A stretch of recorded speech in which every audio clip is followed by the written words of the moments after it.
Yes, let's do it. Here we go. I'll give a little pause before we start.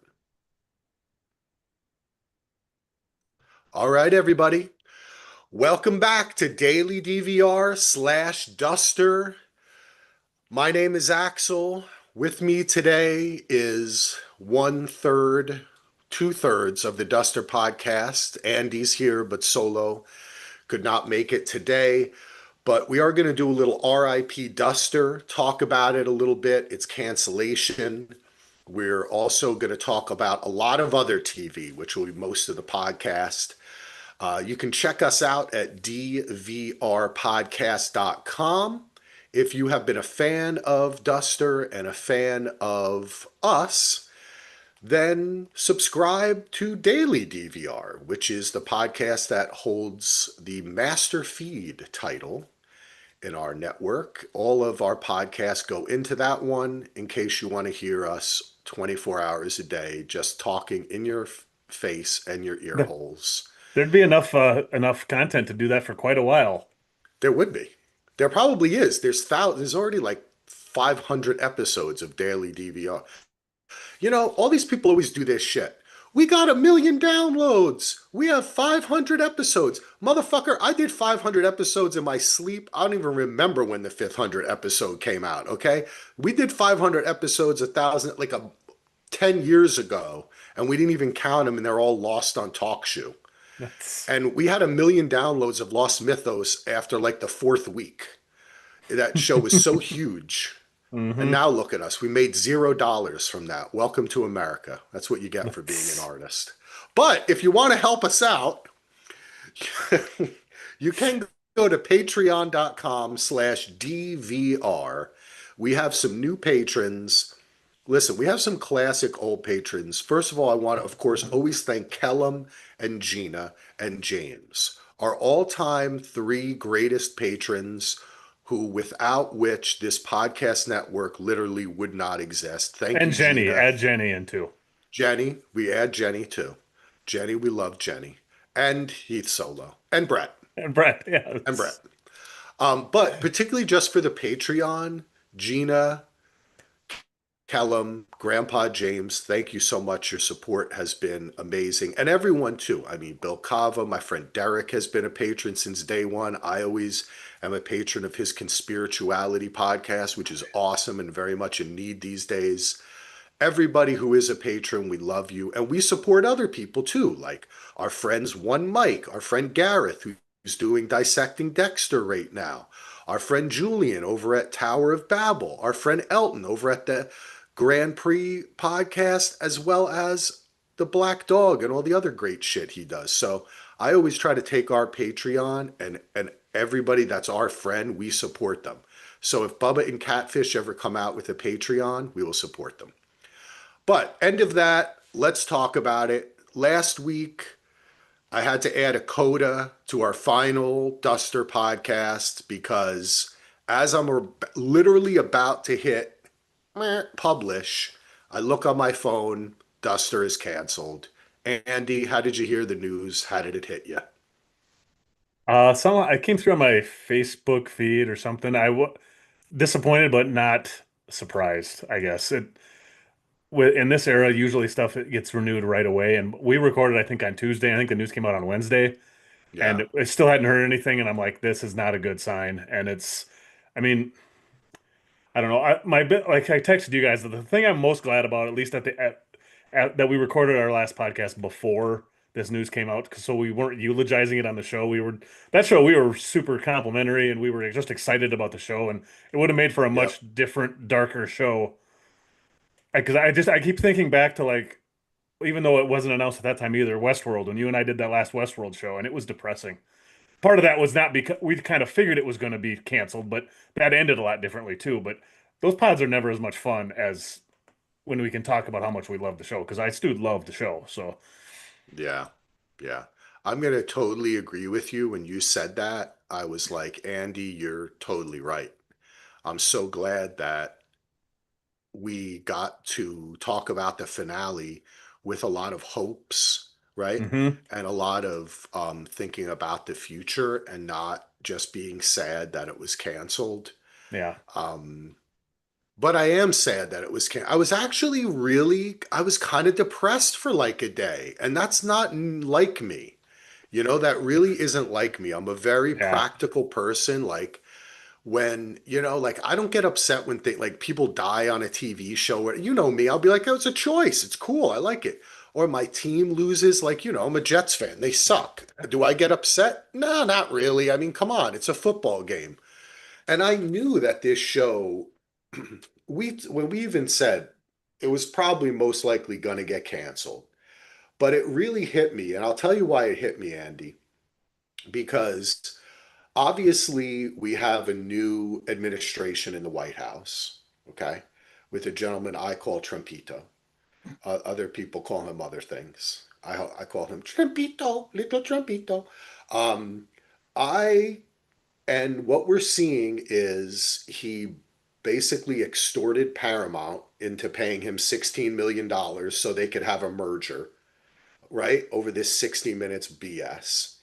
He's doing it to other people, and it's a sea change, right? Because conservatives believe that liberals have influenced the media for too long and blah blah blah, right?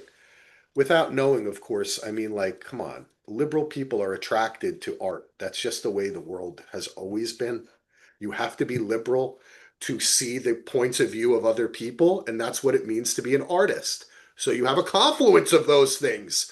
That's why a lot of economists are conservative, right? Because it's like Hmm. number stuff. It's just the way human beings are. So you're getting mad about something that you can never change. But the only way you can change it is by forcing it. And what I get sad is I look at HGTV. They needed to cancel shows. The first shows they canceled were shows with gay, black people, women. Like they were like, boop, you're out.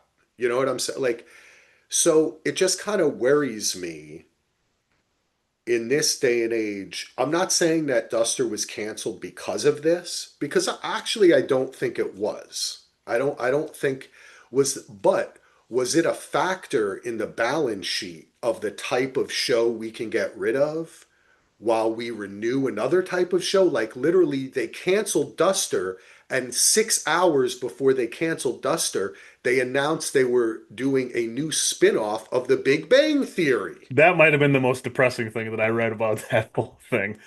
right? I think part of it too, like I read and there's a big deadline article about it when it was canceled, and there's some stuff buried in there that I mean, and I know that's not always accurate. Sometimes it's, but like one of the things it says that it was shopped around to all the streamers already, and they all said no, thank you. It also the thing that really struck out to me though is it said the options on the actors expired quite a while ago because this was filmed so long ago. Yep, yep, And when that happens, I think they knew for a long time they were never going to renew. I mean, that would yeah. like the lack of marketing for it. Did you ever, unless you turned on the Max app, how often did you see any marketing for Duster? I never did Yes. at Yeah. all. No. I agree. I I think it agree. was dead before it even aired, unfortunately. And oh, I agree. And that's economics. Yeah, See, I don't want people to misinterpret what I started talking about, because what I wanted to finish by saying is what your point, I'm glad you pointed that out, because that is the reason it was a holdover of a Max show on something that's now HBO Max in a company that has had zero wins for a decade. And Zasloff, the only thing he can be happy about, the CEO, is now Superman was a big hit. But if you look at the numbers, it actually wasn't a big hit overseas, and it's not. So it doesn't have anything to do with creativity. It's about numbers, is yeah. basically right. So they knew, you're right, Andy. They had already invested the money in this show. So there was no reason to dump more money into it, because probably a lot of the sets had probably been broken down.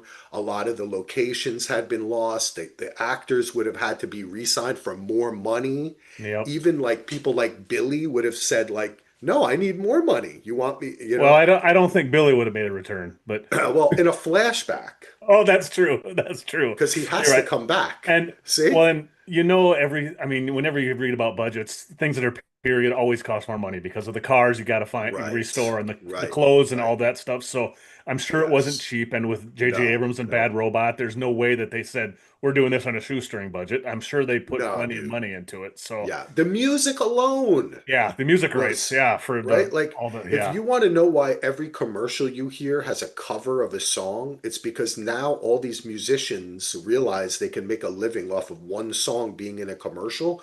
So Yep. they charge a lot of money for mu It's not cheap anymore. Hmm. It's not like when Tarantino could go back and get stuck in the middle with you for $50,000. Yeah. You know, now that would cost $500,000 to play that song. Hmm. So all of these factors contribute to this happening.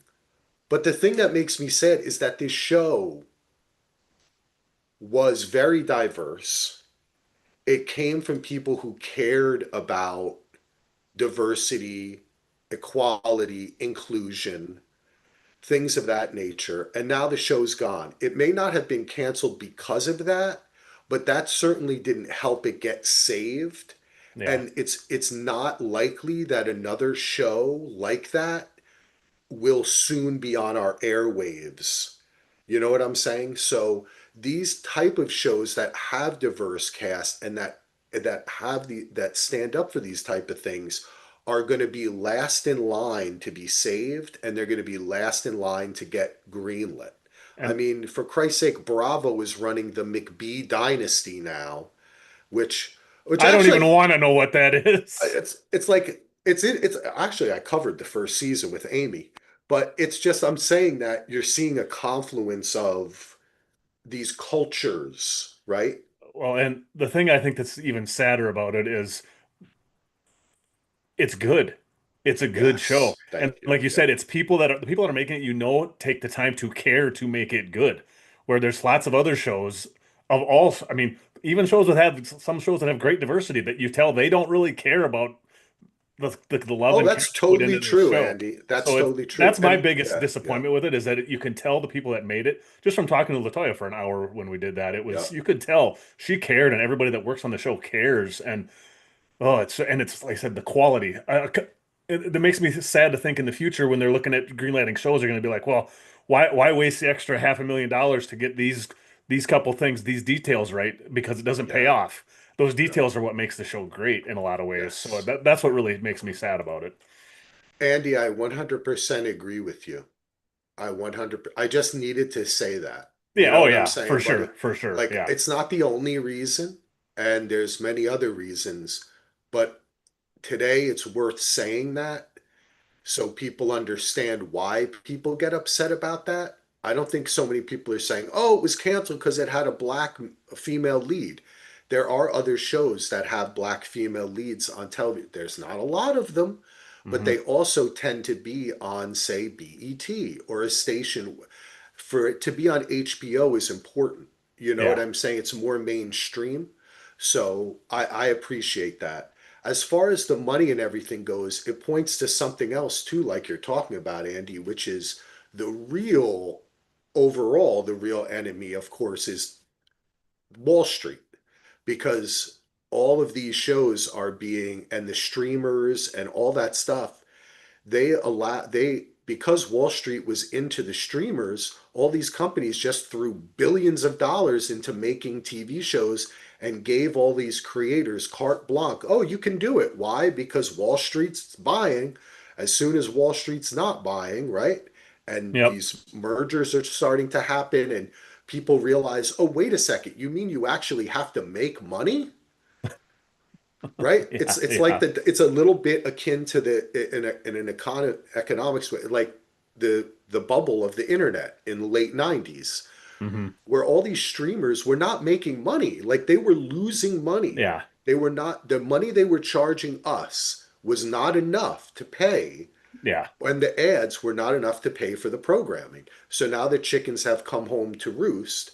You're going to get a lot of cheaper programming Yeah, is they what were. we're It's looking at, Andy. basically what they were doing. It was called the loss leader in business, where you purposely undervalue your product in order to get people in the door, and Yes, a then loss leader. Yep. that's what they were trying to do, and with the hopes of and probably looking at projection charts that weren't very accurate, saying, well, we'll have 100 million subscribers in a year, and then we can raise the price by $1. Then all of a sudden we'll have 500 million in income, and it'll Yeah. pay for all these shows if we get all this content on the. Yeah, it's.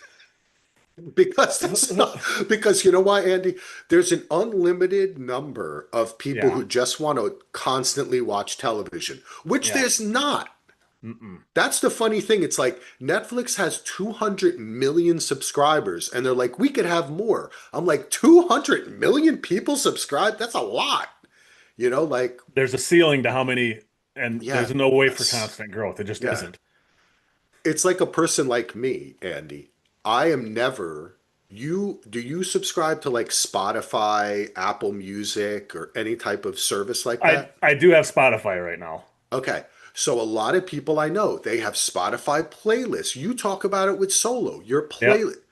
I am a person who would just this does not even like it just goes, I have never subscribed to a music service. I have zero interest in subscribing to one. Well, and I'll tell you why I do that actually, because when I was growing it, well, much like Solo, besides DVDs, I also collected CDs all the time, and I would or cassettes before that, and I would buy when I like something because all the radio stations around here before internet sucked. It was all you heard the same 10 songs over and over again, so I would buy everything I listened to, and then I realized, you know what? Instead of paying $30 a month for CDs, I'll pay $10 a month for my Yeah. music, and that's why I did that, and it's just Yeah. easier for me. But yeah, I totally get you're right. You're a person that's never going to do that, and there's a lot of people like that for Netflix Right. or I know Yep. lots of people that don't subscribe to any streamers, or maybe Yeah. they'll have one tops, and it'll be Netflix. Well, we do have some people on the Oh yes, Facebook, on the YouTube. YouTube Sam chat. says, "Why do you think it was canceled? Cost, lack of viewership. I hoped because of JJ's Evolve will be renewed." Yeah, we kind of covered that. I think it's a confluence of events, Hmm. and unfortunately, the thing. Oh, Forever Friend says we in New Mexico enjoyed working on the production. That's cool. That So is they very might. cool. That's what Yes. you see stuff like that. It's like when Solo and I interviewed what's his name again, Jeremy Bitsui from Oh yeah, Breaking from Bad yep. and Better Call Saul, and it was talking about how like they created a whole community there to Yeah. shoot. That's important to people. Um, but yeah, it's a confluence of events. It's sad. One thing we know that it wasn't because of was because of quality, as we're Hmm. talking about, Andy. And I figure one thing we might want to do is, oh, that's okay, Sam. It's all good, brother. We're late to get into the YouTube. Yeah, we don't always look at the comments Yeah, immediately, we're so don't old. feel bad about that. We're, Thank you for the we're, question, though. yeah, thank you for the question. It's good to talk about it and to process it. Yeah, that is, I want just to end what I was saying. That's why I was a little depressed because in the future, I don't know how many shows like this that we're going to see that, yeah, it was fun. The music was awesome. The production was awesome. It was cool. But for me, I liked the aspect that we had a black family that was ahead of the crimes. I Yeah. like the mix. I like that the daughter was Well, it gay. helps it was led by I, Keith David because he's just a Yes, freaking but see, man. But I like these things. yes. I like a diverse cast Yeah, where we I have do different too. types of people. We're learning about it. I just that's Well, and I hate to personally, think we won't see as much of I that. love seeing stuff that I would never see in my daily life. Yeah, There's not a lot of black crime families in southern Minnesota. So I enjoy watching it and it's just and the other thing that makes me sad about it is I think I could speak for all three of us. We all really enjoy podcasting about this show because it was yeah, just fun to talk about. yep. And when we talked to Latoya, it's almost like we had a little more personal connection to the show than we normally do when we cover a show. It's a So community, and yes, that's what it is too, right? Like it's a culture and a community that you may not. I'll give you another example of a show, Somebody Somewhere, right? yes, Which is about a culture and a community of people who I might not be around if I didn't see yes, that show, right? And a that's lot of true. people in the world might not be around. Yep. So that's what I'm talking about. But let's get to Duster. We covered that part. We say the RIP. I figure, since we're here, let's just give a little shout out to let's go through our characters and just give them a little RIP. Say RIP Jim Ellis, our hero, Josh Holloway, amazing hair, amazing driver, wanted to be more than a driver. By the end of this of the season, he completed his arc, right? And just in a this was such a great role for Josh Holloway. And if anything, if it can convince Hollywood or someone again, why is this man not a And superstar? that's the other thing that I keep thinking about this show when I'm sad about it is the quality of the show. Everybody that worked on this is going to get parts from it, and Latoya is, I'm sure, going to keep working and get another show because this is just they can show Definitely. anybody this show and they're going to be like anybody can realize it's a high quality show. So Yeah, yep, totally true. just a very Um, expensive audition reel, I guess. Well, and you know what? I hope too that it remains on HBO Max, right? Yeah, That they not don't get pull pulled. it and, write it off or whatever. I hope they Yeah. keep it on there. Oh. Will we ever see a physical media edition of Duster season 1 on Blu-ray or DVD? That would be nice.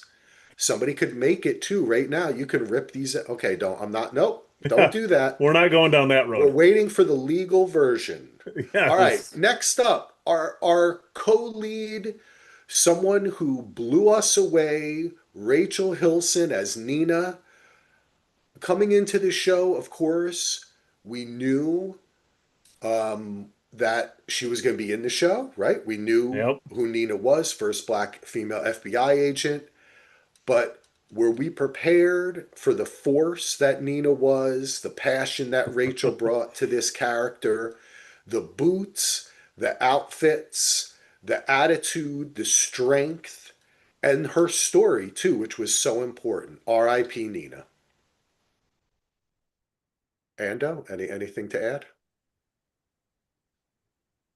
Oh, can you see me, Ando? Are you through? Hold Oh, on, I'm Ando's cutting cutting out a little bit, out. I think. Yeah, but I'm Ando, are you yeah, I'm cutting here? out. Ando's cutting out. I can you I can hear hear can you. you hear me I can now? hear you, Ando. Okay. Perfect. I had an unstable internet Oh warning came up there no. for a second, so I think I'm okay. If That's not, good. I can switch to a different internet here if I need to, but No, if it keeps going, I'll switch. it was the spirit of Nina. Anything to add about Nina?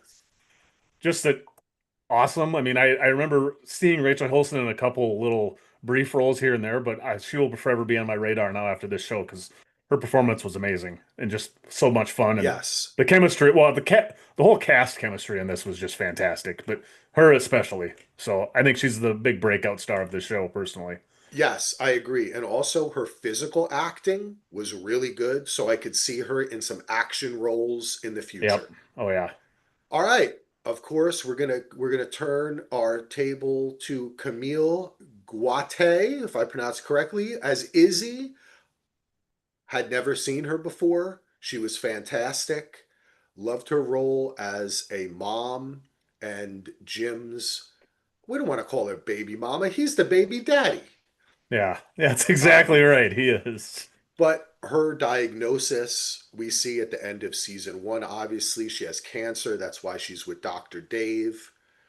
And I just thought she was a great addition. Her storyline about getting Hmm. rights for the female workers, female truckers was awesome. It She was did a great how it great all job. tied in at the end, where like at times in the season, I'm like, I wonder where this is. I mean, I kind of had a feeling that's where it was going, but they really tied it in perfectly, I thought. They did. They awesome. It was awesome.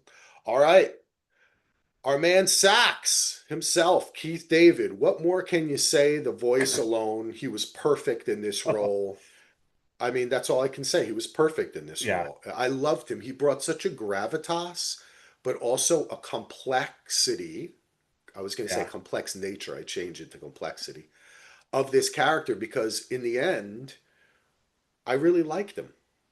yeah, yeah. I think, and he brought like this gravitas to it, where it made the show just feel even more.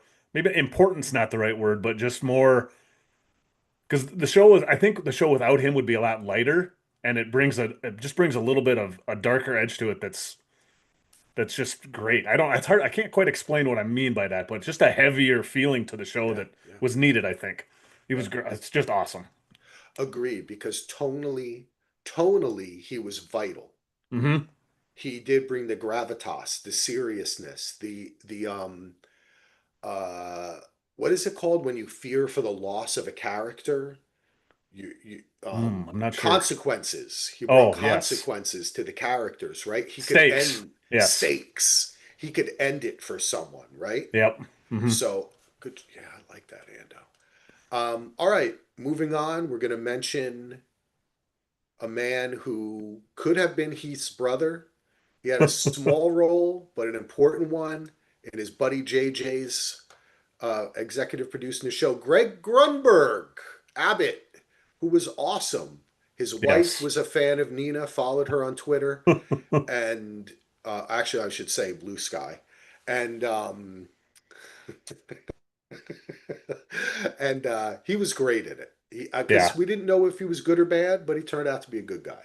I was actually surprised too, because a lot of his role, especially in his JJ stuff, a lot of times it's just a little cameo, and then you don't like Yeah. he was in Star Trek for like 30 seconds at the beginning of it. And this one, he actually had a full role, and it was fun to see him. I enjoyed seeing him in a bigger role like this, or like when he was in Lost, he was just in it for a couple scenes, and so it was nice seeing him around for more than just a little cameo. Look, I want them to remake Lost, but Grunberg is Jack. Okay? For all of us hefty dudes out here, all right? You Yes. know what I'm talking about? There we go. Hefty, hefty, hefty. Look at that muscle, man. God damn. Big fucking arms, dude. I don't even work out, man. Jeez. I gotta start my OnlyFans, Ando. You know that? Don't send me the link to that. It's gonna be the hair and voice OnlyFans. Yeah, there you It's go. just gonna be like this. Hey baby, how Uh, you uh, doing? uh-huh, That was my yeah. hair down to the thing there. All right, we're going to give a shout out to Sydney Elizabeth who played Genesis. I loved her. I loved her whole episode and her storyline. She's beautiful. She had a kind of, I don't know, she's just cool too. Like when she was talking with Jim, I was kind of like, oh, okay. When Jim was kind of friends with her, I was like, okay, Jim's kind of cool too. Because she just had something about her, a je ne sais quoi, that made me think, damn, I like her. Like I Well, want to she be had a, around her. I think she has a great energy around her too. Just Yes, this, there you go. Vibe, aura, yeah. as the kids Oh yeah, say. there you go. Aura. Yes, Yeah, exactly I right. was definitely I was like, okay. Um, but in the end, she was Wade, who we're going to talk about next, did use her as a pawn, and so did Jim, which I think in season two would have been a plot line, Oh yeah, the you know? 100% it would have been. Because let's not forget, it was Jim who was like, fuck this, let's go get your lady from the wedding, Yep. Daphne. So, all right, let's talk a little bit about Wade Ellis. Corbin Burnson, of course, what a great actor. And we'll talk about Gail O'Grady, Charlotte at the same time Yes. because they were, most of their scenes were together. And I just loved having them. I loved having Wade, Charlotte, and Sax as like the older guard. You know what Yep. I'm saying? Yeah. I like that because a Hmm. lot of times in TV now, the older guard is like us. Like, I mean, Josh Yeah. Holloway's Yes. 55 years old. You're That's right. another thing is this was a great show for old guys because Josh Holloway is 55. Yeah. Okay. So I'm 51 and I'm watching this and I'm like, what the fuck? Yeah, baby. You know Yeah, what I I'm could saying? do I got this. some I could. hair. I could be Exactly. a getaway driver. That's what I'm saying. This is nice for me, you know. It's like, our friend A. Huss is a single man in Yes. Philadelphia. Yeah. And he's always telling his thing is he's always like, yeah, I was at because he's looking for ladies. He was like, Hmm. yeah, I was at this bar, I was talking to this girl, but she was really young. I was like, how young was she? He was like, she was like 35. I was like, dude, you're 52. And he was like, yeah, man, I know she's 35. That's really young. I was like, dude, once you get past like 30, I Yeah. think you're okay. Like if you're dating someone that's like 26, 27, that's young for B50. They need to figure out. But once I think once you're past 30, you're okay to talk to them at least. Yeah. Yeah. As long as you're not twice their age or more, then it gets a little weird. I don't know. Hey, let me tell you something. If there was a 30-year-old woman sitting at a bar and Josh Holloway saddled up next to her, she ain't going to be saying bye-bye. That's true. She's going to be talking to him. Yeah. This gives us hope, Ando. I But let's get back to Wade. Heath loved Corbin Burnson, and it was a joy to me. One of the things I love in the podcast is lit because Heath is such an actor. Like when I start talking about camera angles and DPs and directors, I'll get all tingly and I'll start getting into it. And it's like an awe inspiring thing for me. Uh-huh. And that's the way Heath is with the actors. Yeah, So to especially hear when he him, loves actors, yeah. yeah. So that's why I love listening to the film list. Um, Wade was perfect. There's no other way to put it. He played this character right down the line Hmm. because he loved sax, but he loved his son, but his other son had also died.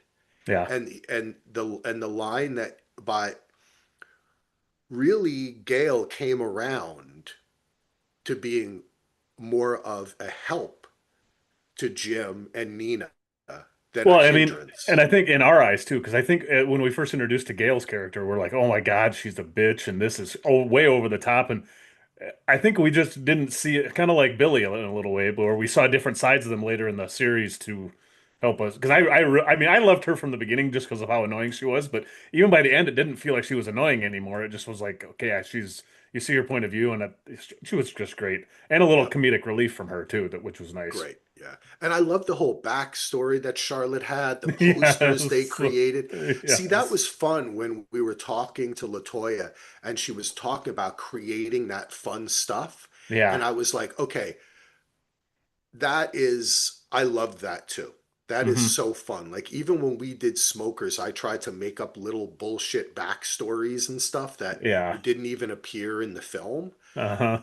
That is really a part of filmmaking in general, is people do not realize the amount of backstory and work it goes into creating a fully realized character. It's not always like that. It's not always like that. There are actors and there are situations in which magic can just happen. Like, Yep. we had no fucking idea what we were going to do. I said, get me a jacket. And I put the jacket on, and all of a sudden I was the character, right? Like, you hear stories like Yes. that all the Yeah. time, right? Yep. That happens. But you do the proper way to do it, the way you're taught to do it, because it's like building a house. You have to build characters and a movie and a TV show, is to create this backstory. So that was so fun for me. And I like that it gave the whole series a history, right? Yeah. From day one. We knew, Yep. oh, what happened with Wade and Sax? Oh, Nina's dad. And we get the flashback of it. So, Yeah, the whole world, physical and just history of the characters was so fully yes. realized. That's part of why I love the show so much, is it's just such a fully realized world that in every respect of every aspect. Yeah, definitely, dude.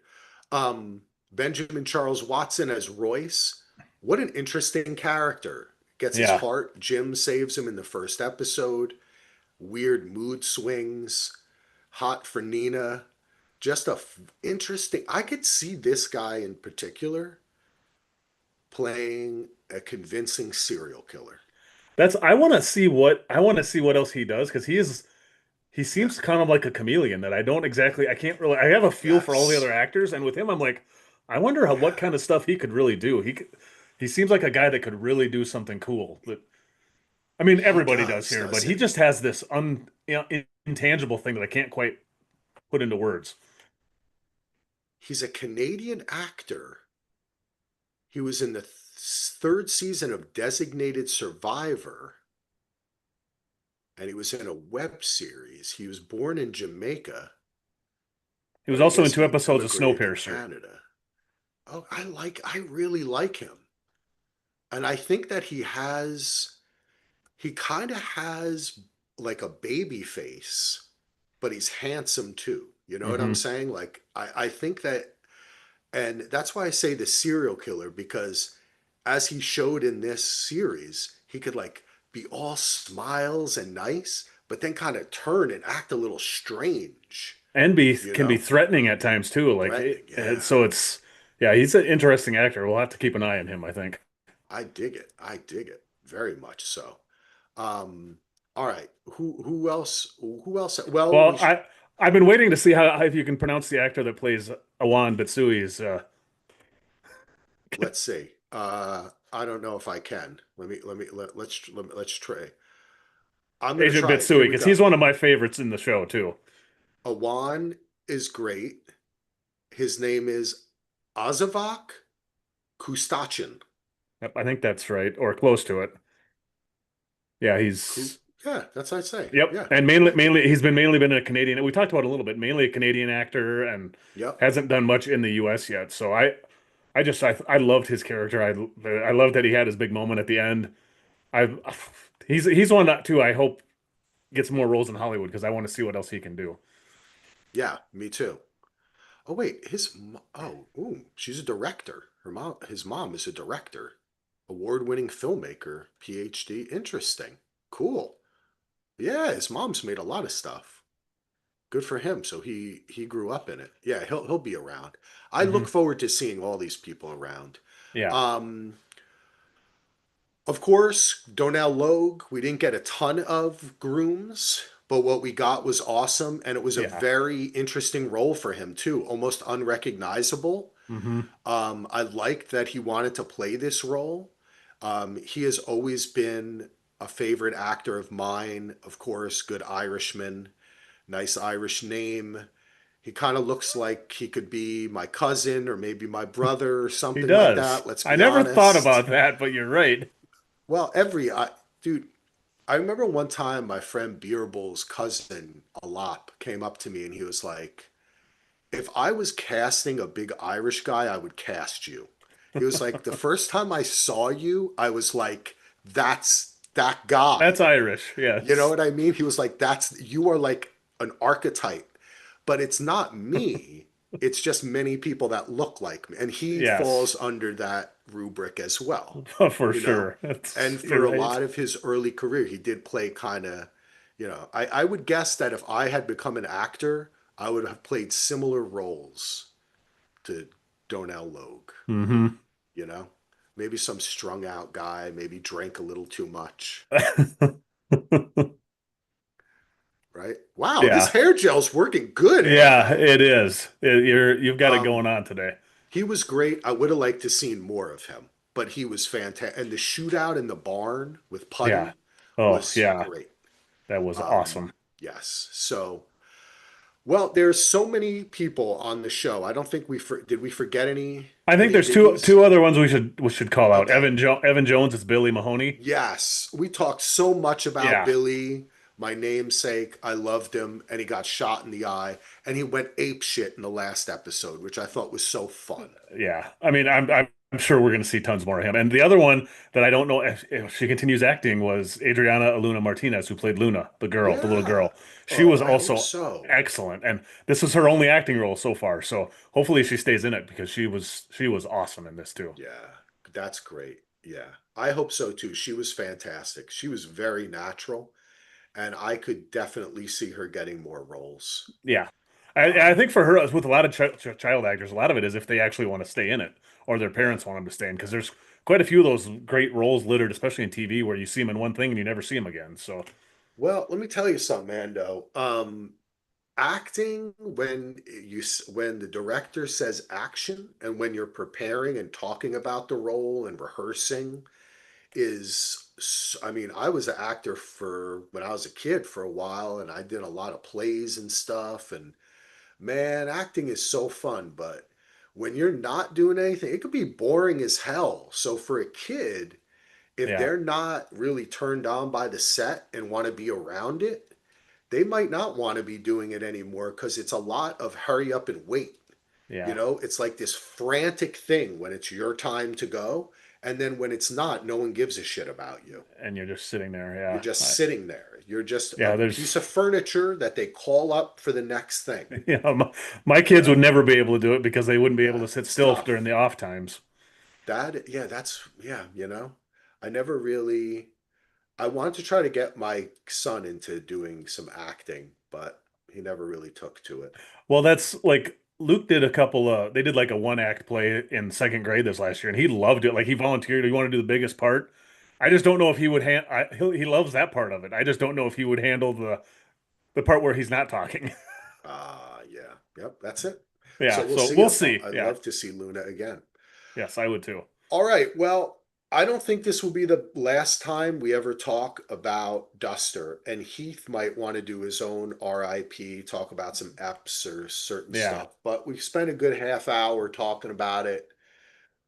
We got to move on in life. Latoya will be moving on, JJ, all these actors, actresses, the people behind the scenes, but we do want to thank them. We do want to say thank you because it's so hard to make television, so hard to make movies, and they accomplished it. They made a great season of TV.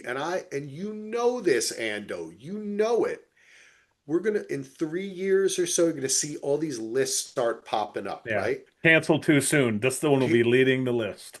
Welcome to the list of Serenity. I mean Yep. Firefly and our favorite, two of our all-time favorite canceled shows.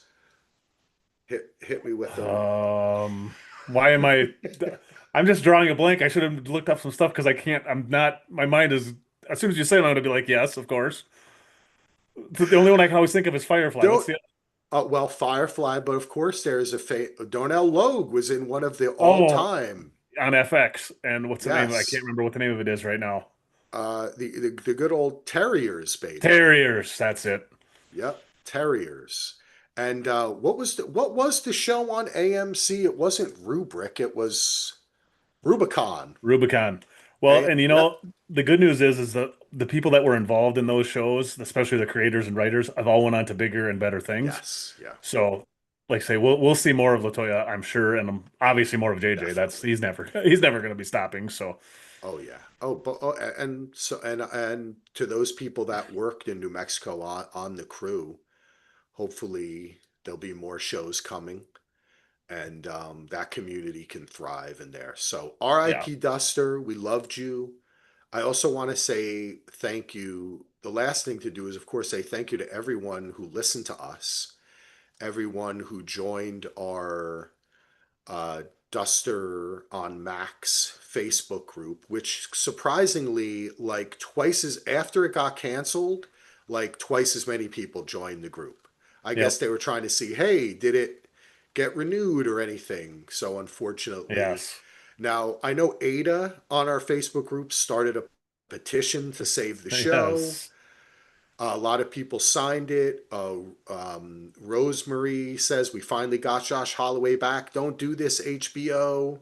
Kevin agrees. Mary agrees. Taylor says another great show butchered. Man, this and The Bondsman deserved more. That was kind of a fun show, The Bondsman. And Duster was just like Driver, parallel lines from back in the day for Xbox. Taylor says. Denise agrees. Thomas is upset. We can't let this show just roll out after one season. So we had a lot of comments. Heidi, Joe, and also Tim, Daniel, just Lynn. So yeah, many people. Just Mark. Keep on going. Jennifer, Kevin, Norma. All these great people on the Duster Facebook page just expressing their love for the show. So you can always re-listen to the podcast, folks. yep, Or and rewatch the rewatch the show. show. You Yeah, could do yeah, that too. I mean, I'll be re-listening to the podcast, but if you want to rewatch the show, you can do that. That's yeah. another thing. If you feel like it, if you If you got feel time, like it yeah. can get close to it. You'll know our shows are longer than the actual It's true. show, so We like tripled the amount of content that they it's, had on TV. it's So all about the community, folks. And while yes, you're there, go to patreon.com/DVR, become a member, like some of our new members. Let's see, we got a new member. Wait, I always like to see who is our new member. I don't want to be on a chat. Oh man, every time I go, Ari is a new member. Joshua is a new member. Jennifer? Oh, Andy liked something, and of course Joe and Joe Bear's mom. Now save let's the best keep for it moving, last. Ando. Yes. Uh, we've been chatting for like 45 minutes, dude. Yeah, I thought I figured our Duster eulogy would be 10, 15 minutes and we'd be moving on, but it's a good show. Good to talk about it. It deserved it. We'll put this up on the Duster feed too, Yeah. so people can listen. So, recently, you and I both watched on HBO Max the film Sinners by Ryan Coogler, director of Fruitvale Station, Black Panther, Creed. uh, Creed, starring Michael B. Jordan, famously of The Wire, Creed, Black Panther, many other things. Yes. Um, and this was a huge hit, I think, for what the budget was and for it being an original Yeah, horror drama. it's like the biggest original box office in like 20 or Yeah, 18 years or something like that in the United States. So huge hit. very cool to see. What were your impressions of Sinners? We'll talk, and we will talk spoilers for Sinners. Let's talk spoilers, Ando. This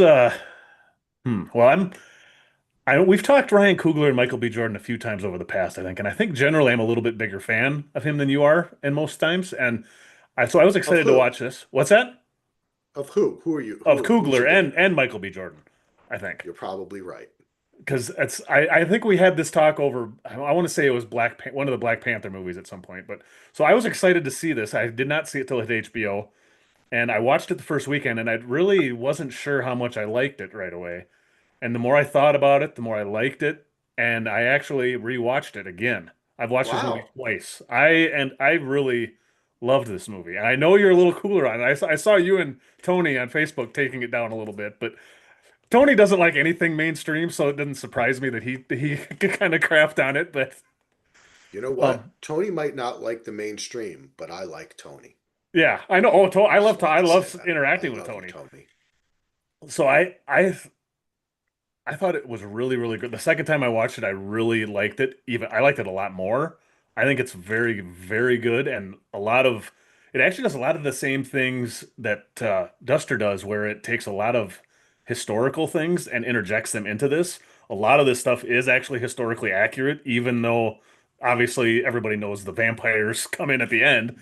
But they're actually even weaved in earlier in the story than I thought they were because I didn't really notice the what was going on in the beginning parts of this. So I I liked it a lot. I don't know. That's kind of my initial thoughts on it. The filmmaking I think is excellent. The acting is Yeah. excellent. I am a big fan of Michael B. Jordan, even in the movie or the show that he's in is not good. I always think I like his energy and I like his screen presence a lot. So having him in dual roles, which I thought he was great in both because you a lot of times when an actor plays two roles of a twin role, they're not really differentiated. And I thought these two were very different characters, even though I could tell all the time which one was which without having to look to see who was wearing the blue hat and who was wearing the red hat. So I thought that part was great. I don't know. Why don't you talk a little bit, and then we can go back and forth here on this one. Um, I loved watching this film. I especially loved the pre-vampire build up to it because it was so real and kind of visceral and dusty. And I love the way it was, Sweaty, I thought it was very yes, sweaty. sweaty and Yeah. everything was, it was like bleached because it was so hot and the sun was there and Yeah, they're kind of picking. yeah, the kind of sepia tones and Yes, yeah. thank you, Andy. Great. Sepia tone. I love that it was so black, all the characters, the culture, the history, the time period, the clothing. Michael B. Jordan, I am a huge fan of his. I love this guy. But I always want him to do something different, right? I don't want him always to be a tough guy who wins. I want him to be like in Fruitvale Station, I want him to be vulnerable. I want him to have a full character. I don't want him to be Will Smith, right? Yeah, yeah, Okay? yeah, yeah. And and in this film he's not. He is amazing, okay? I thought he was great as the two brothers. I thought the subtlety between the two of them was brilliant. And that is acting, baby, right? Like Hmm. it wasn't like one was really bad, one was really good. It was Yeah. subtle. Yep. And it was subtle as to who was in control. It Hmm. was subtle as to their backstories. And I love him, okay? And of course, he is a very handsome man, and he is built like a brick shithouse. His Yes. shoulders are so wide, so he's great he is a great action star. He just is. You know what I mean? Hmm. Like he's become that. Um, I love. I was really happy that his. I liked both of the women that played his girlfriend slash ex-wife. I don't know how you can say it, but I can't remember what her name is. She was in Loki and Deadpool. right. She Her was the name's yeah. Wunmi Musaka. Yeah, she was She amazing. she's amazing. She's gorgeous. I also like the way that she was a big woman, and that's his wife. Good. You know what I'm saying? She wasn't, but his Haley Steinfeld plays the little hottie, right? The little like quarter. I guess she was like a quarter black, Yeah, she which I said thought was her interesting. grandfather was black. Yeah. Right. I thought that was interesting as well. Everything about it I thought was so interesting and cool in the filmmaking. But I felt that once the vampires appeared and the plot is rolled out about, and this is spoiler, because we're getting into spoilers, folks, so I want you to see the movie. But I think we're like an hour into the podcast. It's all right to talk Yeah. about spoiler talk. Now Anthony's going to get mad at us on Facebook and say I hadn't seen Sinners yet. So did you put in the time code? I'll try to remember. I'll try to remember. Just Um, skip ahead. Skip ahead if you yes, haven't. exactly. Yes. Like Bubba says, skip ahead. But for me, the problem arose when the vampires, the Irish vampires, and we all know that the Irish started the KKK as well, folks. Okay, there's a point here. All right, I'm Irish, I can talk about it. Um, Once that aspect was brought in, I didn't, I felt that the film went from something that could have made some kind of great statement and been kind of like really made you think to something that was kind of uh I don't know. I don't know how to say. It's not boring, but it's just kind of the obvious choices.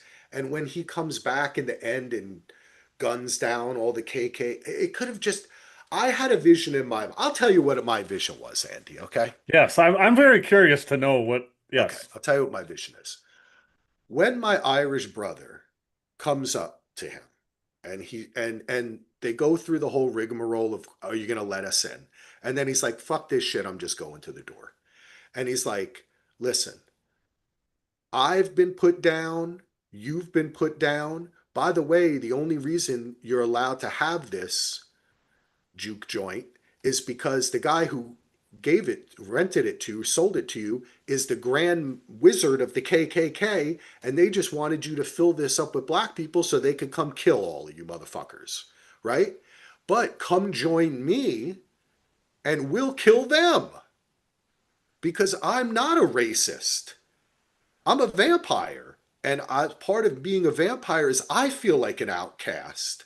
I'm trying to tell you, yes, I did kill your brother and some other people that you love, but I'm a vampire and let's do this together. And at that point, I really wanted like one of the people to turn to each other and go, just say something because they had already shown the dance part where it kind of flashed to the future. And Yeah, I I wanted thought that someone scene was amazing. I that love was that really scene. cool. Yes, but I wanted that to happen like the vampire. I wanted that to clue into somehow the vampires being able to see the future and then to him to say something like, think about it. Is it really going to be that much better 100 years from now? They're still going to be killing us. And then flash to like Rodney King, like all this. You know what I'm trying to say? Like try to make a point like that. And then they go, let's do it. And then they all become vampires. And then, like in Tarantino style, they kill the fucking KKK. And then it's like part two vampires are taking the White House next like black vampires. Then they turn on the Irish guy and they take him out, right? So it's like black vampires are now going to rewrite American history and take out all the racist Okay, well, KKK people. Coogler did say when he made this, he was writing it. He was not writing it with sequels in mind. Oh man, So the vampire Vampire White House is I don't think was ever in his mind. I guess I didn't that to me that sounds like it's even more obvious. Like it's inserting the I know. OJ You're and some right. of that stuff in it, but Somebody could have somebody could but all I mean is that I don't know. I just felt like I wanted something to happen where I questioned it. Like, huh. You know what I'm saying? Where that didn't happen in the movie. well, and I thought some of the, I mean, it's hard for two white guys to talk about racism a lot of the time, but I thought some of the subtlety of some of the other parts of that were really great. Like there's early before all that happens in the beginning, and there's the one take shot in the two Chinese owned shops. And I didn't realize this till the second time I watched it, but it goes from where the dad is, and when I can't remember if it's Smoke or Stack, which one Yeah. walks in and say, "Hey, can we get your wife to make Across the the sign?" street. So then he sends the daughter over because he can't go in there because the other shop is the where his wife is working has only white people in it, where Ah, the dad Asian is the one that has to work in the shop that's only the black people go into. They don't allow the Asian man to go over there that's either. yeah, There's yeah. little subtle things like that that I picked up No. later. I'm like, wow, this is really, Hey, there's some Ando, interesting things here. and you prefaced by saying it's hard for two white guys to talk about racism. I don't think it is because we live in America. Well, And that's true. we see it too. We all have to talk about this stuff. And that's what I liked about this film, right? Hmm. Is that it just showed us a culture. And that's why I especially liked when just before the Irish vampire was getting got, he was somebody started saying the Hail Mary or something, right? And Yeah. he started reciting it and he was like, they brainwashed my people with that too. And I was like, yeah, baby, Well, and Ireland, because well, and he says 26 something plus like, 6. "I don't do this, but it still comforts me," or something, which is something you hear a lot of ex-religious people say that they still do that stuff Yeah, because it I'm comforts them, and Irish. it's Yeah. yeah, that I love lots of little things, and I guess the whole thing about the Irish vampires, I don't necessarily know if he was like the original guy. I think he was just because like he was like the Borg where he's assimilating all of this stuff into them, and like when they do their dance, their singing dance too, where Right, there's all these right. different types of music. I just loved how all that was, and he's like, I'm just here to not just suck your blood, to suck your culture and everything. I thought that was kind of a cool concept, and Yes. Well, that mythology adding to that part of the vampire mythology hmm that once he bit them, they can yeah, share memories. This yeah, is where to me this movie is like I was talking I think I was talking with Aaron about it. I was saying it's one part from dusk till dawn, right? hmm One part the color purple, and one part interview with a vampire, or more precisely, the vampire Lestat, yeah, because it and what it borrows from all of those things is really good stuff. Like hmm it doesn't ape them or make you know what I'm saying, copy. It really feels like it's an homage, and it's because that kind of vampire lore, I like the sensuality of it and that sharing of the thoughts, and also being able to read minds too, because in Lestat they can like read each yeah. other's minds, hmm but that's when the main vampire can read the mind, but they can shut off their mind to other people. And just thinking about it and thinking about especially how Interview with the Vampire. Well, I have not watched the series, but I've read the Which book is and so I've good. seen the original film, so I'm familiar with kind of the mythos of that series. But The film is doo doo butter compared to the you know, show, man. well, and the book was excellent too. I read the book Yeah. a long time ago, but like the thing that really gives me the Lestat vibes too is the end credits scene with Michael B. Jordan coming back. So really, he did win. He did do what you're saying because the Irish Vampire does not make it, and Michael B. Jordan is the only one that B. Jordan and Haley Steinfeld are really the only two that make it out of that whole community. All the rest of them burn up. Yeah.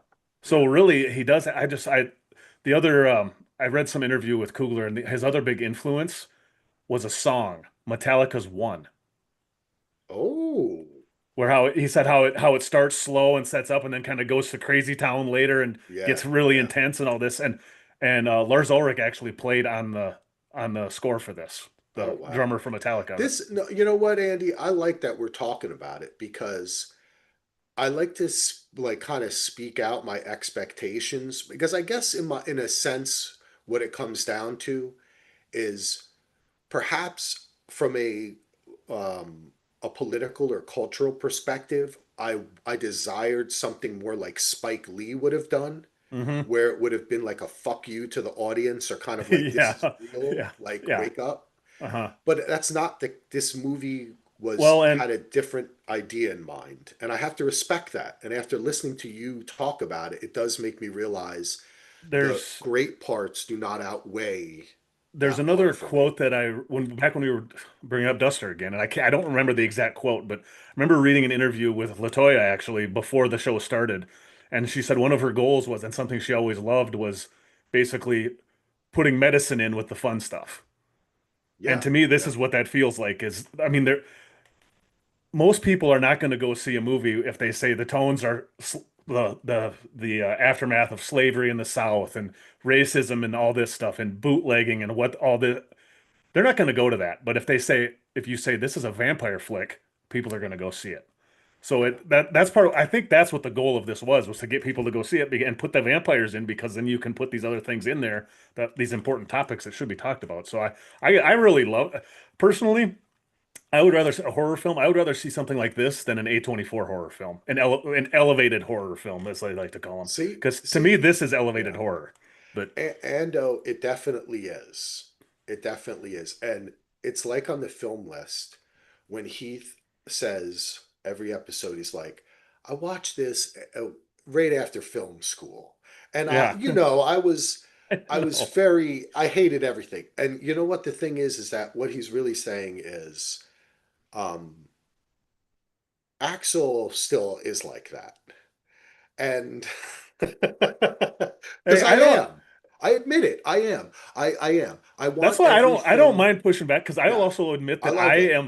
I will admit I veer more towards the mainstream side. I like things a little bit more Yeah. easily digestible. I still love and respect most I independent films. reject I am punk rock to my core, Yeah. and Hmm. I just instinctively reject anything that's like It's McDonald's or anything. yeah. Like I'm like, fuck that shit. I've got But another good friend that I grew up with where we have the same kind of relationship. So I love having these conversations because I yes. love having them with him too because he's like the biggest fan of the Misfits in the world and bands like that. And like, I mean, we're talking serious, but so I've had these conversations. I love having these Yeah. conversations because But it's you yeah, know that I also love Stephen King. yeah, And see, I can, when it transcends to me, that's what I'm saying. Like, I love it when it transcends, like yeah, Close Encounters, Jaws, like when we talk Lost, yeah. And I things that transcend that barrier. yeah, and I don't think Sinners quite got to that level, but I still really loved it. I thought it was great. I think it did. You know what, Andy? I think it did. And I think that I think my expectation, I was so blown away by the beginning of it Hmm. that I wanted to have that I didn't properly like I need to watch it again. And I think that maybe I'll transition better and feel because the And vampire part was fun as hell. yeah.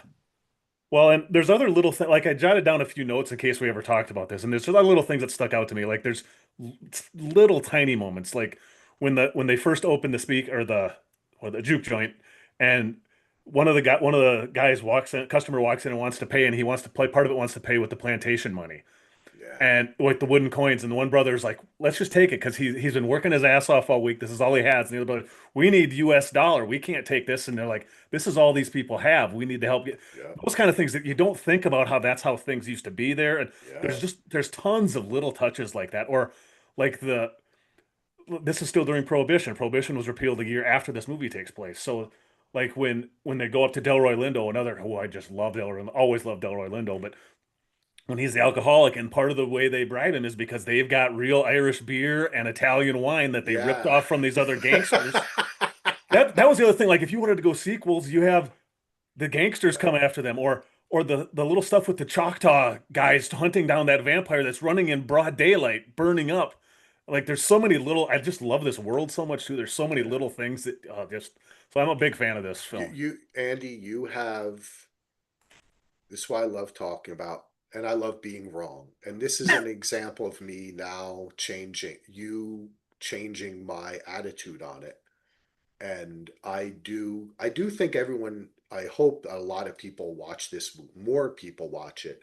I do think it will become kind of like a cult classic type of film. Hmm. And I do think that maybe I just wanted his brother to kill some of the KKK guys too as a vampire.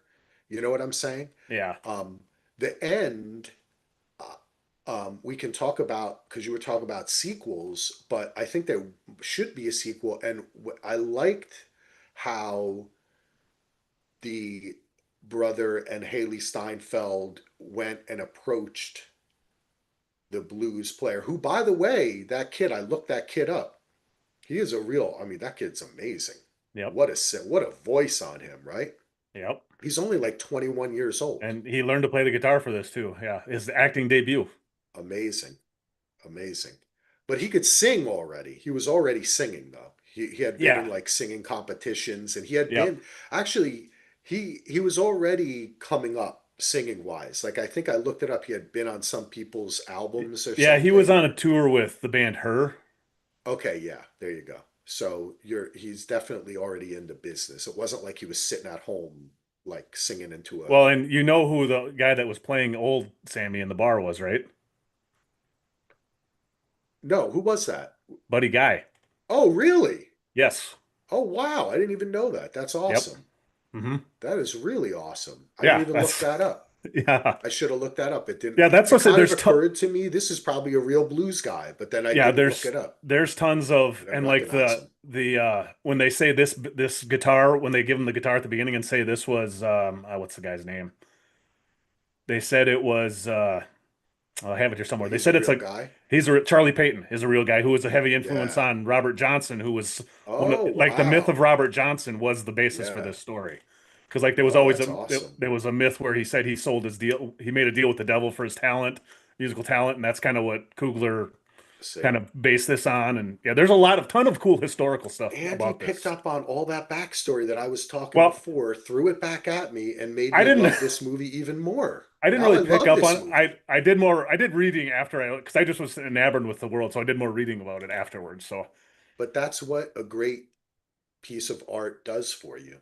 And hmm. that's what it did. It like inspired you to make these connections and think about it and be in that world for a little while. Yeah. And now we're talking about it. And so I give this film 4 stars. Double thumbs up. Not disappointed anymore.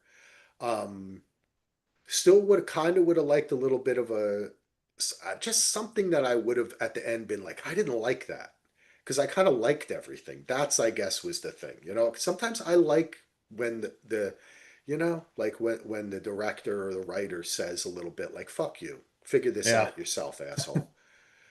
Yeah, This part of it's not as but ambiguous as a lot of right, stuff is, right. but But I love the end, and I'm going to say this: the third season of Interview with the Vampire, okay, is more so about the vampire Lestat. And this is a slight spoiler, but most people know this if you're familiar with the books. I'm sure you might know Ando. He becomes like a rock star. yes. I knew And that much. Yep. that is, and also vampirism and vampires become like something that people know about more, right? Hmm. So I like this idea that he introduced the end of this. And it does have a little bit of a Marvel Oh yeah, kind you can of, you there's a few know, Marvel things even at the beginning where they're going to form the band. It reminded me of two things. It reminded me of the Blues Brothers when they're driving yeah, around picking up people with the band, or an Avengers type of film where we got to yep, call Cap, we got to yeah. call War Machine, And all these people. So that's what was so cool about how yeah, simple the film was too. It's like the whole first like hour of the movie is just we got to get this bar together. yep, And you learn about the people. That's hmm, it. And I yeah. really like that, but the world was enough to anyway, I would like to see a sequel. So that Lestat thing where he's like a star and then Michael B.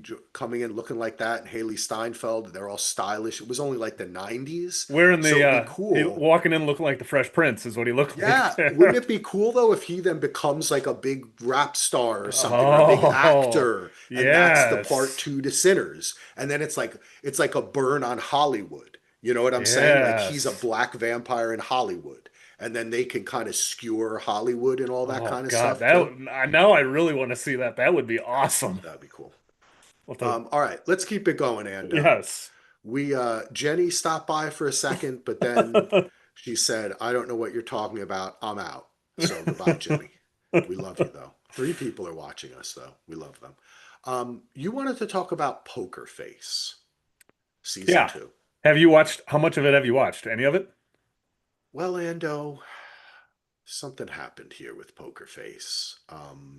I know I've seen a few people that have been down on this season, so I wanted to give it a little bit of a talk. I'm not down on it. I love this show, but I cannot take Natasha Lyonne anymore. I'm sorry. I love you, Natasha Lyonne.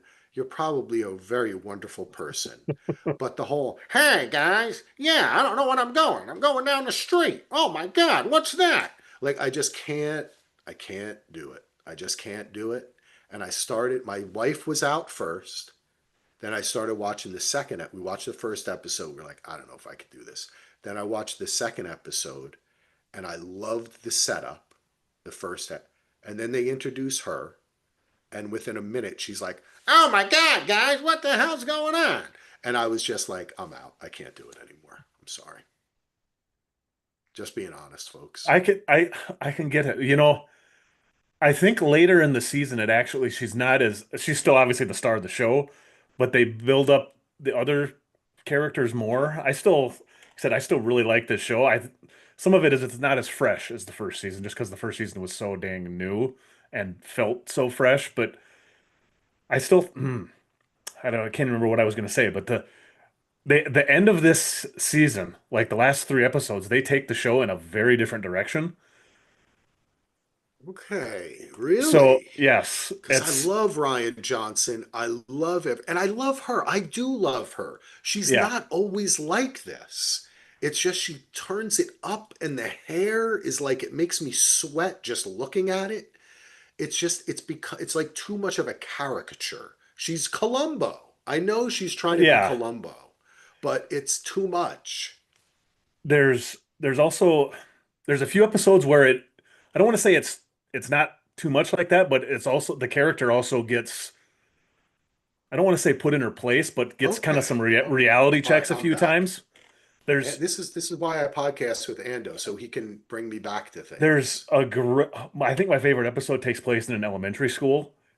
Just fantastic. And there's a heist episode that's really awesome. There's obviously great character actor cameos, or not cameo, but guest starring spots that are just great. And like I said, the setup to season three, there's another one that takes place in the apartment building. Well, two in the apartment building. One of them I really loved in the apartment building. So it's I don't know. I think it's worth sticking with. It's just maybe just Okay. don't binge it episode after episode. But it's I think Yeah. and like I said, the ending of this season took it on a spot where I was surprised with where they're going. So Okay. You know what, Andy? Um, my wife is just asking me if she can bring me a sandwich, and I said, yes, please. Um, I'll go back to it. I'll give it a shot because I love everything about it. I really enjoyed the first season. The writing is fantastic. The guest stars are fantastic. It's just she just grates on me. It's a little bit too much. yeah, I And know what you mean because there's other you times know, in some of her other stuff where I'm like I'm not feeling this right now with her because yeah, it can be a little over the top at times for it sure. can be. But everything else about that show is great. Hmm. Um, we both are big fans of, I think, the show Murderbot. Have Well, you picked up on this? Because last time, didn't you had you not watched it yet? I had watched one episode and I said, Okay, I'll maybe get back to it. I wasn't super okay, high on it, and okay. I had a couple other people text me besides you, like, "Have you watched Murderbot yet?" I'm like, "I watched one episode. I didn't really get back to it." It's like, and they were just basically like, "You should watch it." So I put it on Friday night, I think, and by Saturday night I was done. All right, I have not finished the. We're not going to talk Oh, spoilers for okay. Murderbot. I have not finished the last episode, and I don't know that you really gonna. You This is not. It's such an interesting show. It's 10 episodes, right? Is it Yes. 8 or 10? It's 10. ten episodes. The episodes are sometimes as short as like 17 minutes, Yeah, there was a couple 20 that were minutes. 21, 22. Yeah. Yeah. And then some of them are a little longer, maybe 27, 28. Yeah. But it's a half hour. It's Alexander Skarsgård. the most handsomest man in the world, playing a a century robot that is brought to a planet by a bunch of basically hippie colonists. It It is a oh yeah, futuristic it's sci-fi show. comedy So, sci-fi. but it's a comedy. It's very funny, but it's also dark and serious. It's written by the Whites brothers. Yeah, but the Waits brothers who also made American Pie. Right, They've but got they serious also have comedy in done a there. good Yeah. amount. Yeah, they've done a good amount of serious stuff later in their careers. They've done Yeah. a ton of shit. Yeah. So it's got. I love it. That's all I'm going to tell you. I love this show. It's on my top 10 of the year, definitely. I'm still sitting with it, but like part of why I was nervous with the show and why I didn't get it right, I wasn't vibing with the comedy right away. I did. I just got it And because it reminded me of. Have you ever read? I think the guy's name was Harry Harrison. He was a hmm, sci-fi comedy writer, and he wrote books that were a little bit like uh oh gosh, who's another, maybe a little bit like Hitchhiker's that's Guide. what I was gonna say. That's the only comedy type sci-fi. Yeah, Yeah, Hitchhiker's Douglas Adams.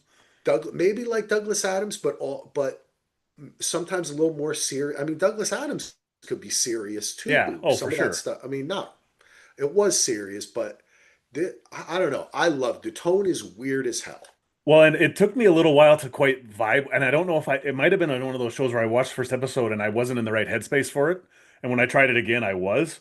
Because like I say, especially with sci-fi and comedy mixed together, it's not easy to do. Like even things like the Orville took a little while to get its feet, and because that had some very serious moments in it, but I would also still call it a sci-fi comedy. But and the balance of it is really great, and the sci-fi concepts are cool, and it it almost feels like it could be set in the Alien universe, if that makes Yeah, sense, yeah, yeah. with the Yeah, with corporate the stuff and corporate, the yeah.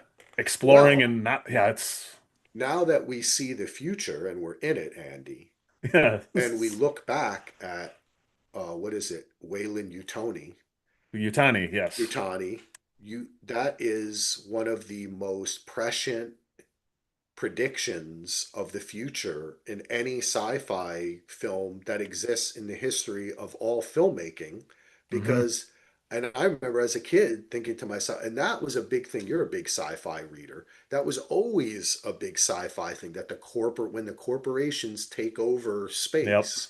yep, So I love that aspect of the show. I love that it's like it has that thing where they're hippies and then they get into. Anyway, people, Murderbot, Apple TV, short episodes. It's so fun. Stick with it.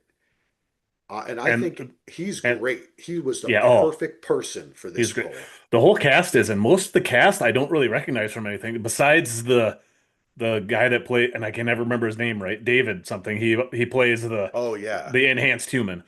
Yep. But otherwise, most of the cast I haven't seen before, and this one has been renewed for season two already, so there will be more Yes. Murderbot coming. So Yes. There. Well, there's some of the cast, but you've definitely seen what's it, Noma Dumensweni, who plays Mensa, the lead. yeah, yeah, I You've seen her. recognized her. I Yeah, didn't look she's up in the a ton cast, of but shit. yeah, Yeah, David Dashmalchian. Yeah, Das he was Motion. in There you go. what was it again? A night with Oh, late night with God, the devil, yeah, and he was in Suicide Squad. Suicide Squad, and I think he was even in The Dark Knight. I think he was one of Yes, the yep, yep, suicide cops or the guy he that bombed was. himself for Yeah, and he is married to a redhead, so we're gonna oh give him a win-win. thumbs up there. So yeah, Um, high recommend on that Murderbot. I enjoyed it much more than I thought I was going to. Super high recommend on Murderbot. Another Apple TV pl show that I fucking love is Smoke. Brought to you by the same team that did one. I think it was my number two or one show. Ando will know. It was high up there. I think it was your number one, Blackbird. Yeah, on Apple TV. The same team, Dennis Lehane created it, wrote all the episodes, starring Taron Egerton, with the amazing Journey Smollett, who we've Hmm seen in a ton of shit. She's a fantastic actress. this show, you have to. I don't want to give Well, it away. We're not going to talk any. this is what I'll say Oh, because when we okay. talked about this the last time, I had watched the first episode and I wasn't crazy about it. I was like, yeah, I can tell it's good.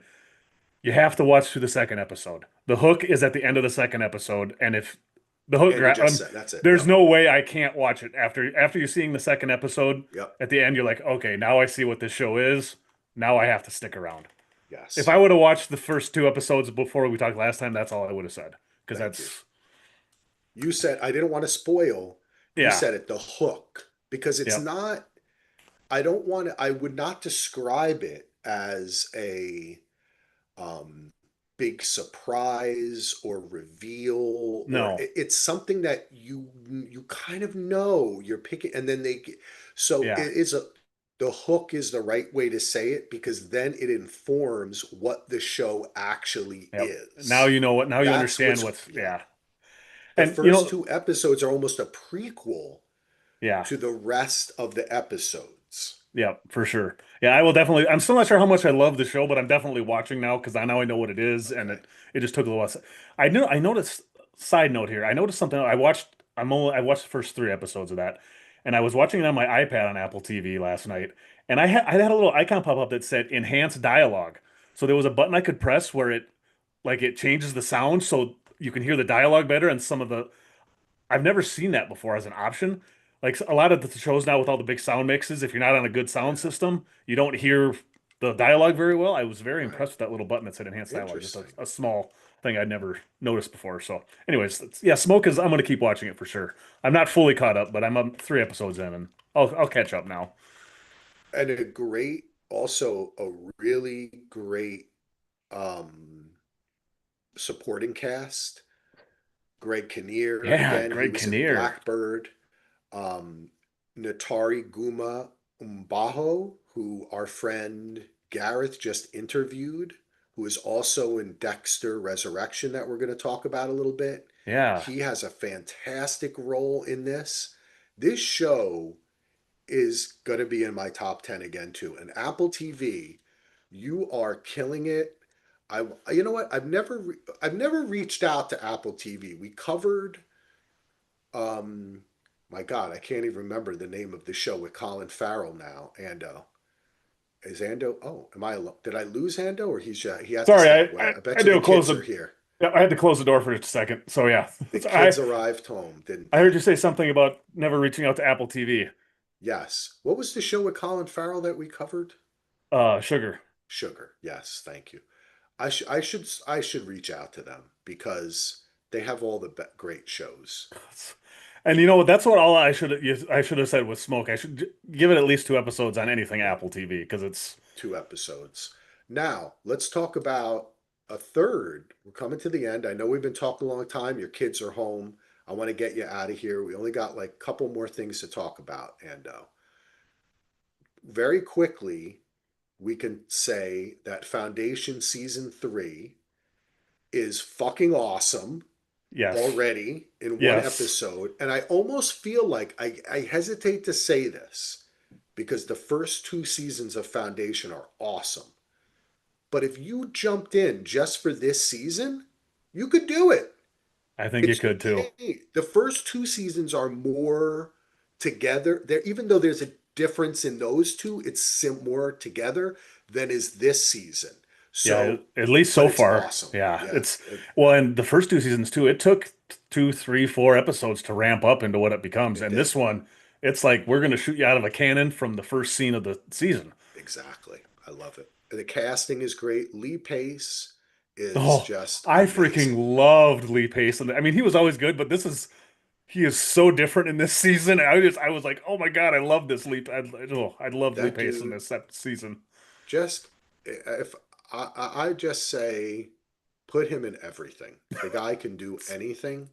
He is he is now he's American, isn't he? Isn't he from like Texas or something? I want to say he is American, but I will Because I look. was just gonna say he's almost like our English American actor, right? Like he Yep. has that gravitas, as I say to him.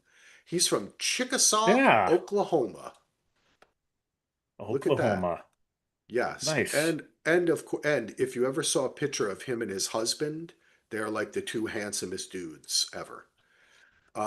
But yeah, Oh he God, did. he's in the Running Man coming up too Yeah, he's so good, with man. what's his name? A lovely pace. Yeah. All right, next up, Andy, something that did you want to say? I don't want to talk about any more about Foundation because it's Yeah. just so good.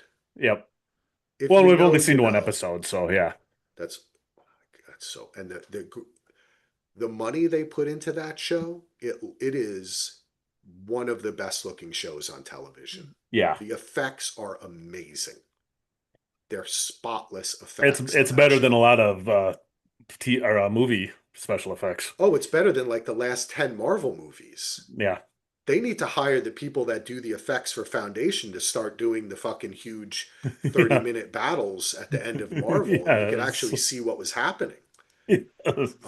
As evidenced by the first episode, which was direct. The action was so great in it. Hmm. Um, Quick shout out to Ballard, the Amazon Prime continuation of the Bosch universe.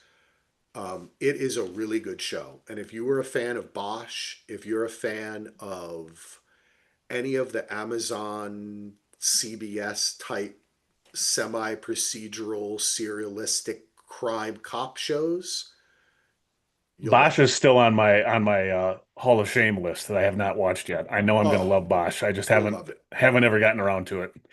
Harry Bosch is the man and he loves jazz. And Ballard is a really good show. Bosch is in it. It and the lead, what's her name? Maggie Q. Oh yeah. She's great. She is great in this role. They give you the whole team. I love my wife and I were like, wow, this is really good. Unlike another show that we both started watching and I'm kind of out on almost, which is Countdown, which is like, I hadn't continued because I think I even said when we talked about it a couple weeks ago, I'm yeah, like, I'm gonna wait and see what everybody else says before I watch any more of it. I loved the first episode. But let me just say this, Andy. You know how like an NCIS and all those stupid Chicago Hope, Chicago Fire, all that bullshit, some auxiliary character that you've seen for 2 seconds dies, and they spend 3 episodes eulogizing them and holding up Yep. the flag and doing all this fucking bullshit and talking to their wife.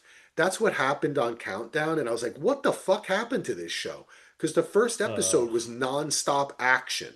And I thought, oh shit, this could be 24. And then they spent an episode and a so, half eulogizing a guy who had a 1 20-second monologue in the entire show before that. so It they just blew got 80% of the budget in the first episode, and there you go, buddy. It just got okay. really lame and really like just cornbread. Like it just got boring. So Maybe I'll now go it, back now to it's a it. countdown to the final scene, so you can put Yep. something else on, right? Yeah. And I still don't know why it's called Countdown. Oh God, that's not a good sign. I'm like on episode 5 or something. It's like, when are they going to? I thought it was going to be like a nuclear thing, the weapon countdown. It just lost. It was going so hard.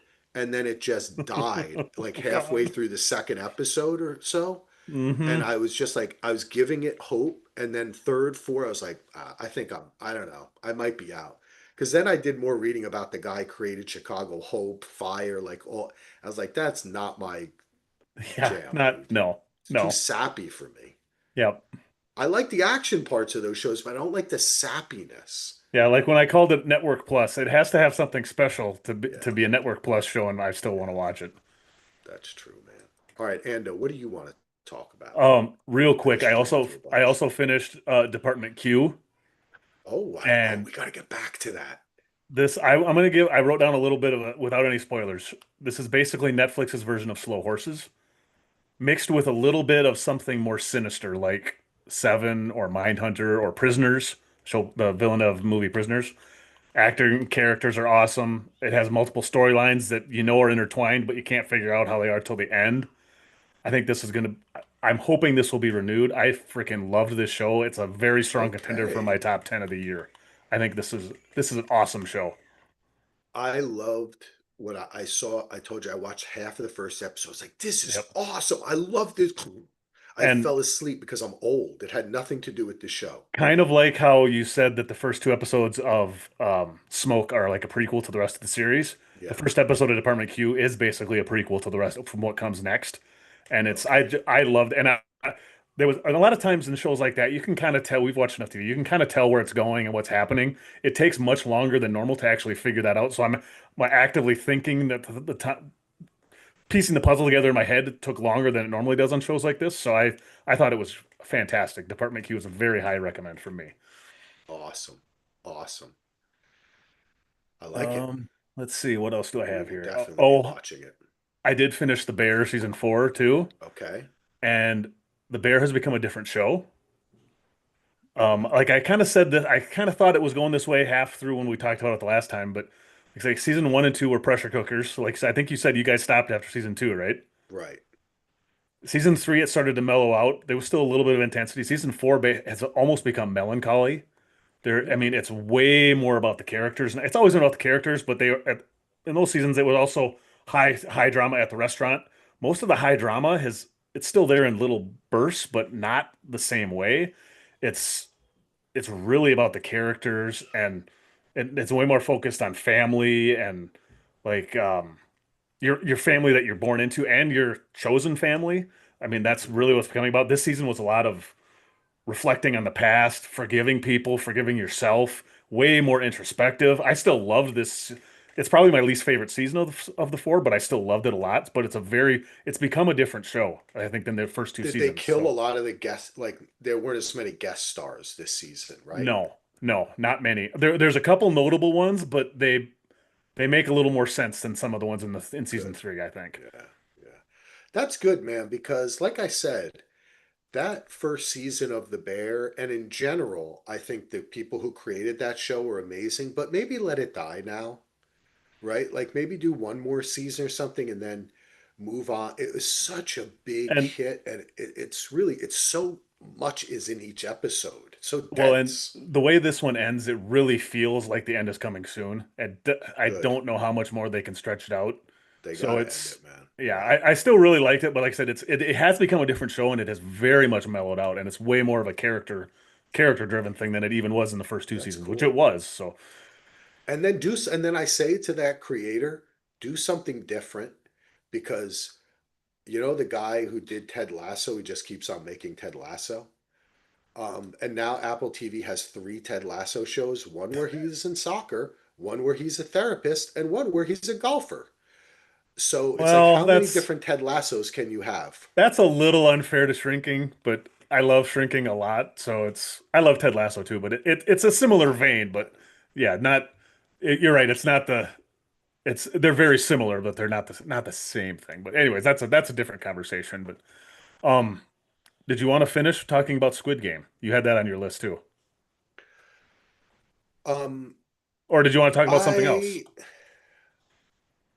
let's save Squid Game season Okay. three, because I actually want to talk about it with my son. Oh, cool. And you. I want someone else to be. You saw it, Yes. right? So Yes. maybe you, me, and my son can do a podcast, because we still got to get your wife on here Yes, for Andor, to talk about Andor, and we got to get Solo to talk about the finale of The Last of Us. We Last of owe Us. people Yes. stuff. Yes. But let's end today with just a quick Dexter resurrection. Oh, yeah. Oh, we also need to say hi to Grandpa James. He just said hello. Grandpa James, we love you. Hello. Thank you. I think I did say I gave him a big thanks in the beginning At the too. beginning, yeah, I think he might have just logged Um, on recently. all right, it gives him something to look forward to. All right, this is the end, because Ando's got to get going, I think, for the kiddies. I will say this for Dexter Resurrection. It makes no fucking sense at all, but I love it. And I'm so glad Dexter's back. The show's fun, but The my cast looks God, amazing. It the looks like it's got to be cast is fun. they're having so much fun. It's in New York. They brought back the Sun. They brought back Dokes. They brought back LaGuardia. They're gonna. I think they are actually. They were gonna bring back everybody they can bring back. But let me tell you something. It doesn't make any fucking sense.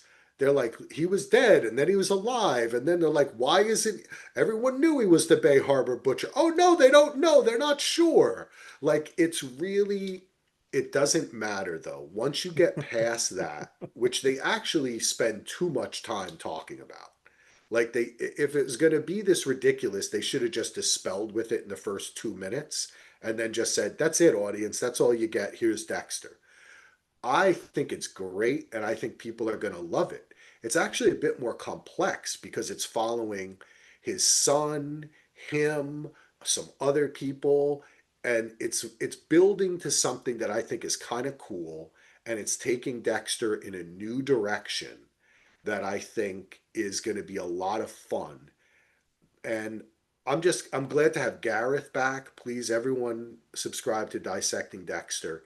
But did you watch all of Dexter? Are you a Dexter fan? I never finished it. It's another one of Okay. my Hall of Shame that I haven't finished because I don't I even spoil anything by telling it just it because well, and part of the reason I never finished it because I got way behind on it, and then like before I could finish it, all the reviews for the final season came out, and everybody was like worst ending ever, and blah blah blah. And I'm like, oh God, dude. And then there's who always so much of cares? well, there's always a flood of new things I coming, know, I so I'm know. like, I'll get to it eventually, and I've just I've never done it gotten too. back to it. Yeah.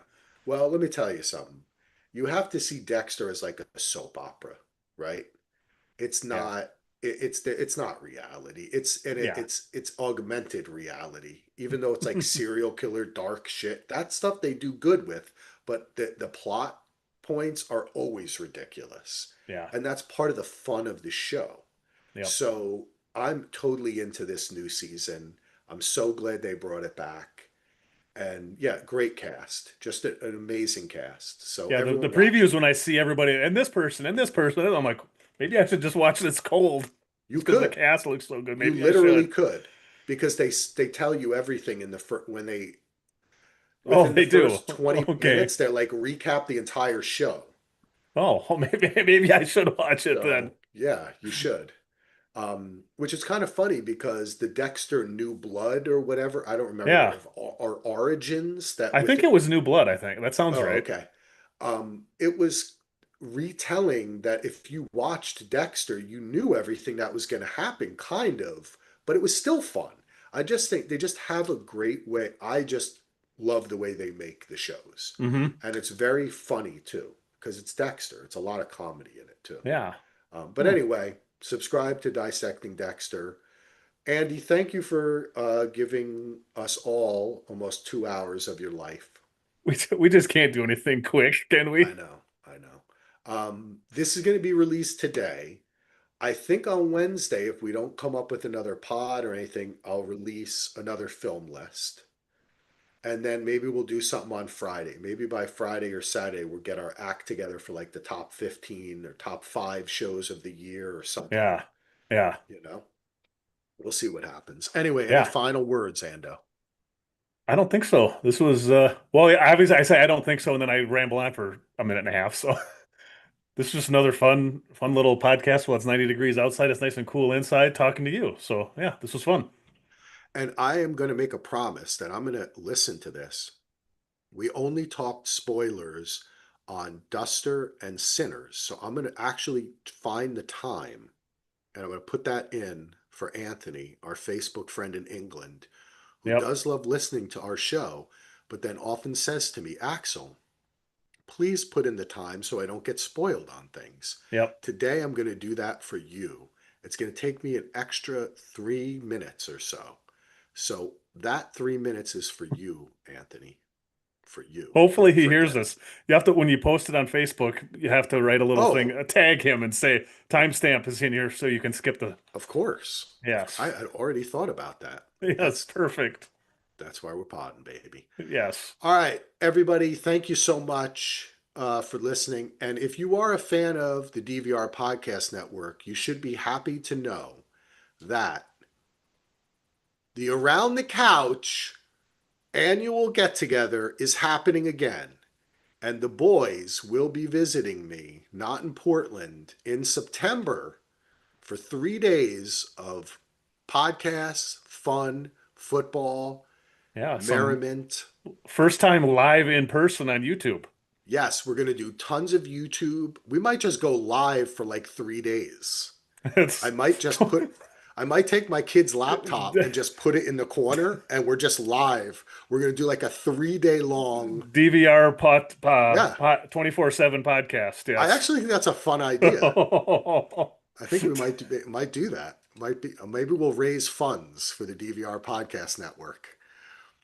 Um, but we are they Brett, Andy, and Heath will be here. We're gonna have a ball. We're gonna have a blast. And that's it, everybody. Thanks for listening. Let me do my double outs. Peace out. Thanks for watching on YouTube. Grandpa James, you're the best. Coming soon, another podcast. Check the website.